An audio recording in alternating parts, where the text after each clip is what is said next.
ایک درویش بھی گزرے ہیں, سادے بندے, حضرت بہلول دانا, اسی کسے دے کچھ بھی نہ لگ دے تے نہ کو ساڈا دردی, بالکل سادے بندے, کوئی بات نہیں, کوئی کسی قسم کا لینا دینا نہیں, کپڑے بھی پھٹے پرانے. حضرت بہلول دانا رحمت اللہ علیہ سے بھی ایک شخص کی ملاقات ہوئی. تو بعض بندے ہوتے ہیں نا, انہیں 2-4 پہیلیاں یاد کر لی ہوتی ہیں, 2-3 کہانیاں. وہ کہتے ہیں جی میرا کسی مولوی نے سوال دا جواب نہیں دیتا, منا گا دیتا ہوں جی کوئی مولوی میرے بھی سوال دا جواب. تو چونکہ آپ کا ارادہ ہی نہیں ہے سوال کا جواب لینے کا, آپ نے پہلے فیصلہ کر لیا ہے کہ میں نے سوال ہی ایسا کرنا ہے جس کا کوئی جواب. ہم لوگ پتہ کیا کرتے ہیں, بے معنی سوال.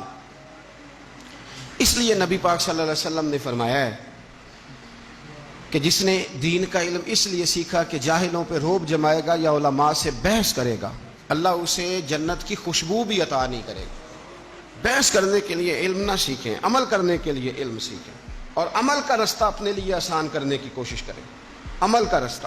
وہ اسی طرح کا ایک بندہ تھا, وہ کہتا تھا جی میرے سوال کا جواب کبھی نہیں کسی نے دیا. اس کی ملاقات ایک درویش سے ہو گئی, حضرت بہلول دانا سے. فرمانے لگے پوچھو بھائی کیا سوال ہے؟ کہنے لگا بابا میرے 3 سوال ہیں. ایک تو یہ بتائیں کہ اگر رب ہے تو وہ نظر کیوں نہیں آتا, اور دوسری میرا سوال یہ ہے کہ اگر جو کراتا ہے شیطان کراتا ہے تو انسان کو سزا کس بات کی, اور تیسری بات یہ کہ آپ کہتے ہیں کہ شیطان جن ہے, آگ سے بنا ہے, تو اسے بھی آگ میں ڈالا جائے گا تو آگ آگ کو کیسے جلائے گی؟ پہلی بات یہ کہ رب ہے تو نظر کیوں نہیں آتا, اور دوسری بات یہ کہ اگر سارا کچھ شیطان کراتا ہے تو پھر انسان کو سزا کس بات کی؟ اور تیسرا سوال میرا یہ ہے کہ اگر شیطان کو آگ میں ڈالا جائے گا تو وہ تو خود آگ سے بنا ہوا ہے, تو آگ آگ کو کیسے جلائے گی؟ تو حضرت بہلول دانا تھوڑا سا سوچنے لگے تو اس نے بڑی سخت بات کی. کہنے لگا مجھے پتا تھا جواب آپ کو بھی کوئی نہیں آتا. دیکھا نا, پڑ گئے نا سوچ میں. نیچے ایک روڑا پڑا تھا مٹی کا, اینٹ کا نہیں. مٹی بھی کئی دفعہ خشک ہو جائے نا دھوپ میں, کچی مٹی بھی تو روڑا تگڑا بن جاتا ہے. مضبوط روڑا پڑا تھا. حضرت بہلول دانا نے آؤ دیکھا نہ تاؤ دیکھا, روڑا اٹھایا اور زور سے سر میں دے مارا. اب اس سر میں روڑا لگا, خون بڑا بہہ گیا. جا کے اس نے کوتوالے شہر کو سمجھنے SHO کو رپورٹ کرا دی کہ بابے نے نا میرا سر پھوڑ دیا ہے. بلا لیا. وہ SHO کہنے لگا بابا تو اس طرح کا ہے نہیں. اس نے کہا جی مار دیا. آپ دیکھیں وہ کیا ہمارے ہاں پہلے نتیجہ لیا جاتا ہے, اور بڑے جناب اس کے پروگرام ہوتے ہیں, پلاننگ ہوتی ہے, اس کے مطابق پھر پرچہ کٹتا ہے. مجھے میرا سر پھوڑ دیا ہے. بلا لیا. کہنے لگا یار وہ تو درویش بندے ہیں, اگر تو کہتا ہے تو چلو بلا لیتے ہیں. آپ آ گئے, تشریف لائے. تو اس نے کہا بابا آپ نے پتھر مار کے اس بندے کے سر کو پھوڑ دیا ہے. تو حضرت بہلول دانا کہنے لگے نہیں میں نے تو نہیں پھوڑا, میں نے تو اس کے 3 سوالوں کا ایک جواب دیا ہے. 3 سوالوں کا ایک جواب. اس نے کہا کیا؟ فرمانے لگے اس سے پوچھ لو. اس نے کہا جی کیا سوال تھے آپ نے؟ اس نے کہا جی پہلا میرا سوال یہ تھا کہ رب ہے تو نظر کیوں نہیں آتا؟ تو آپ فرمانے لگے میں نے تجھے روڑا مارا, درد ہو رہی ہے؟ کہنے لگا ہاں. کہنے لگے دکھا درد.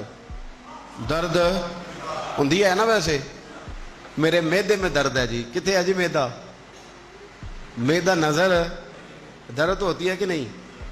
کہتے ہیں میرے جگر میں تکلیف ہے. جگر نظر آ رہا ہے؟ کہتے میرا دل سوڑا پہنتا ہے. کتنے جے دل لے آؤ ٹھنڈی بال وائیے. دل ہے پر نظر. میں تو کہا کرتا ہوں ہمارے جسم میں بہت سارے ایسے حصے ہیں جو اللہ نے بنائے ہیں, ہمارے ساتھ ہیں, پر ہم انہیں دیکھ سکتے. ہماری پشت ہے نا ہمارے ساتھ, ہماری اپنی ہے نا جی. کوئی بندہ لاکتے مارے چانڈتے انہیں لڑنا ہے کہ نہیں؟ کوئی ڈنڈا مارے تو لڑائی ہو جاتی ہے, لیکن کبھی پشت دیکھی بھی ہے. تو حضرت بہلول دانا کہنے لگے کہ اگر درد ہے تو پھر, وہ کہنے لگا جی وہ دکھائی تو نہیں نہ جا سکتی, پر ہے تو صحیح نا. تو آپ فرمانے لگے رب ہے پر دکھایا تو نہیں نہ جا سکتا. تو قیامت میں نظر آئے گا, اور آئے گا تو انشاءاللہ سارے دیکھیں گے, کھل کے دیکھیں گے اور راج راج کے دیکھیں گے. اور میرے نبی پاک فرماتے ہیں میں نے اپنا رب دیکھا ہے تو بڑی سونی صورت میں دیکھا ہے, بڑی سونی صورت میں. اور یہی بہتر ہے کہ پردوں میں وہ پردہ پوش رہے. وہ اگر پردے اٹھا دے تو کسے ہوش رہے. اچھا دوسری بات, حضرت بہلول دانا فرمانے لگے تیرا دوسرا سوال کیا تھا؟ کہنے لگا جی میرا دوسرا سوال یہ تھا کہ جو کراتا ہے شیطان کراتا ہے تو پھر انسان کو سزا قیامت میں کیوں ملے گی؟ تو تو آپ فرمانے لگے جا پھر تجھے روڑا بھی شیطان نے مارا، میرے اوپر پرچہ کیوں کٹا دیا، پکڑ جا کے اس کو۔ ایک دوست سوال پوچھ رہا تھا مجھ سے، کہنے لگا پیر صاحب میں نے طلاق دے دی ہے بیوی کو غصے میں۔ میں نے کہا طلاق ہو گئی؟ کہنے لگے میرا ارادہ ہی نہیں تھا، وہ تو غصہ تھا تو نکل گئی، میرا ارادہ۔ میں کہ تو جو ایک بندہ مار چڑھے انہوں قتل ہی کر دیں تو بعد چاکھے میرا ارادہ، تو تیرے اتنا کو کہن نال کر دے، میرا خیال ہے تینوں کچھ نہیں کہیں گے، تیرے تے پرچہ بھی میرا ارادہ ہی نہیں تھا، غصہ آیا لڑائی۔ اور کئی دفعہ ایسا ہوتا ہے کہ غصے کے عالم میں آپ کا واقعی مارنے کا ارادہ نہیں ہوتا، لیکن غصے میں پتہ ہی نہیں چلتا کون سا گھونسا کون سا مکہ کس کو لگ جاتا ہے نا جی۔ اب کو بندہ کہ میرا ارادہ نہیں تھا تو سزا ملے گی کہ نہیں ملے گی؟ تو اس لیے حضرت بہلول دانا رحمۃ اللہ تعالی علیہ فرمانے لگے کہ رب ہے، اس کے جلوے جگہ جگہ نظر آتے ہیں، اور اس کی ذات قیامت میں نظر آئے، وہ کس طرح کا ہے، کس معیار کا ہے، کس حال میں ہے، یہ پتہ قیامت میں چلے گا۔ آپ نے فرمایا تیرا تیسرا سوال کیا تھا؟ کہنے لگا جی میرا تیسرا سوال یہ تھا کہ شیطان آگ سے بنا ہے، تو آگ کو آگ میں ڈالیں گے تو اسے کیا تکلیف ہوگی؟ تو آپ فرمانے لگے تو کس چیز سے بنا ہے؟ کہنے لگا مٹی سے۔ تو فرمایا میں نے تجھے کیا مارا ہے؟ کہنا مٹی۔ فرمایا درد ہوئی ہے؟ کہنے لگا بڑی۔ فرمایا اسے بھی ہوگی؟ ہوئی ہے نا درد؟ کہنے لگا ہوئی ہے۔ تو فرمایا اسے بھی